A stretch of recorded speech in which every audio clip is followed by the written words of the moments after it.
Let's go! Hey everybody, Coach Scott here. And today I want to talk to you about a very important subject, probably one of the most important messages that you can ever hear.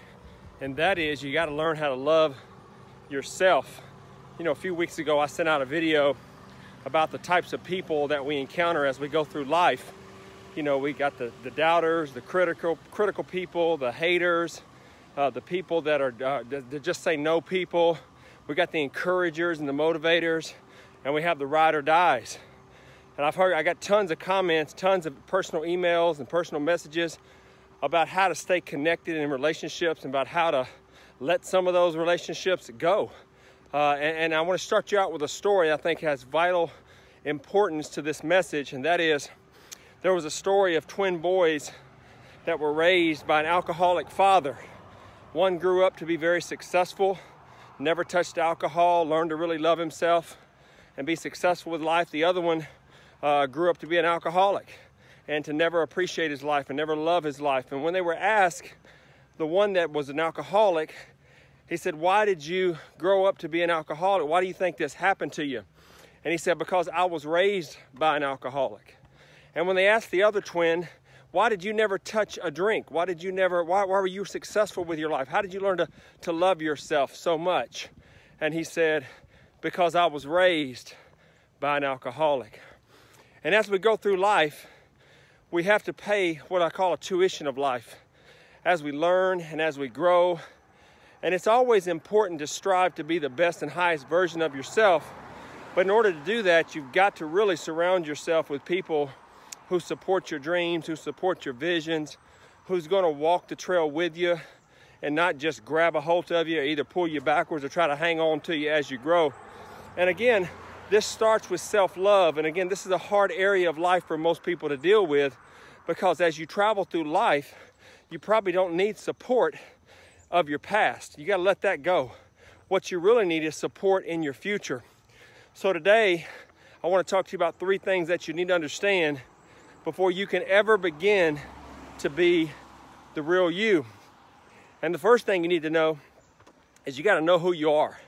The most important person in the game of life is you. That's right, the most important person in your life is you.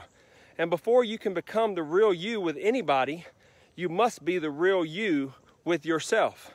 And by that I mean that you have to get a self-awareness, and you need to be self-aware. That includes all the experiences that has made you who you are, what gifts and talents that you have, and even what areas of life you need to improve on.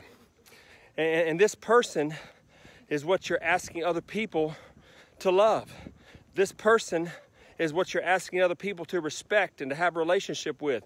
So you need to love you first. So with a clear understanding of who you are and what you bring to this world, you then can begin to start the process of loving you. And that includes all of you. That includes your successes, your past failures, your mistakes, your setbacks. That is all of you. And I've coached many, many wonderful people who came into my office. And at that time, they were insecure themselves. They didn't really know who they were. They had a limited understanding of what they could become, a very limited belief system.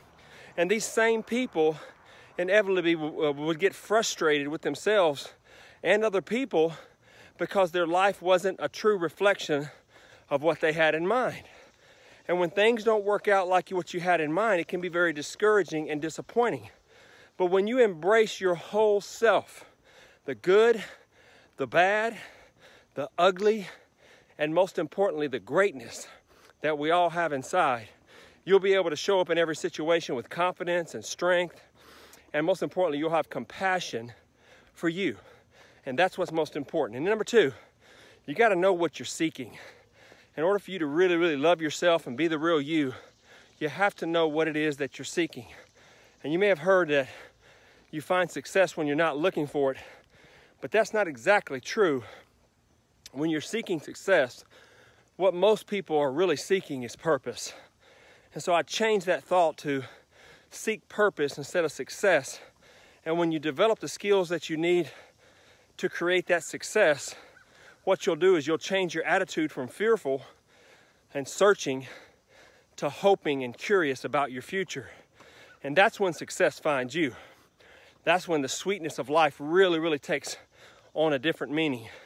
This is why it's important to live in the moment and to allow the adventure of purpose to continually unfold in your life. But what happens is many people get locked into a limited belief system and a limited mindset, and they've got all these preconceived ideas because of all their past setbacks and failures.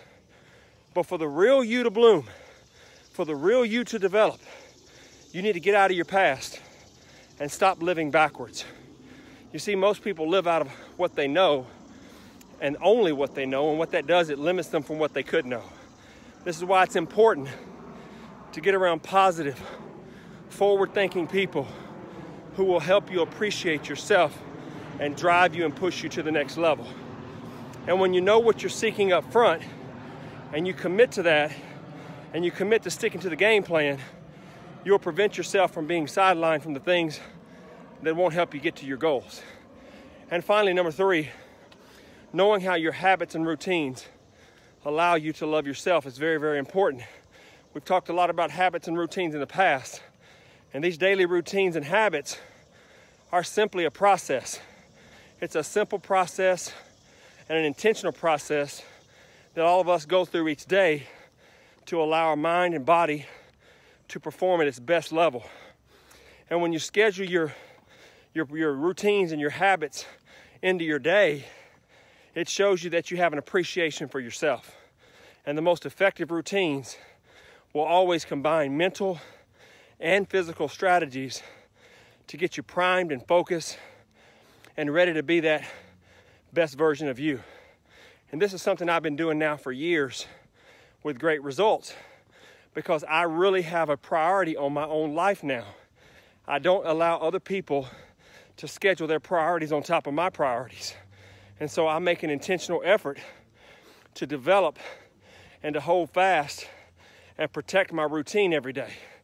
But I can tell you, if you'll do that, it's 100% worth it. And the longer you keep up and keep yourself a priority in your schedule, the stronger your love will grow for yourself.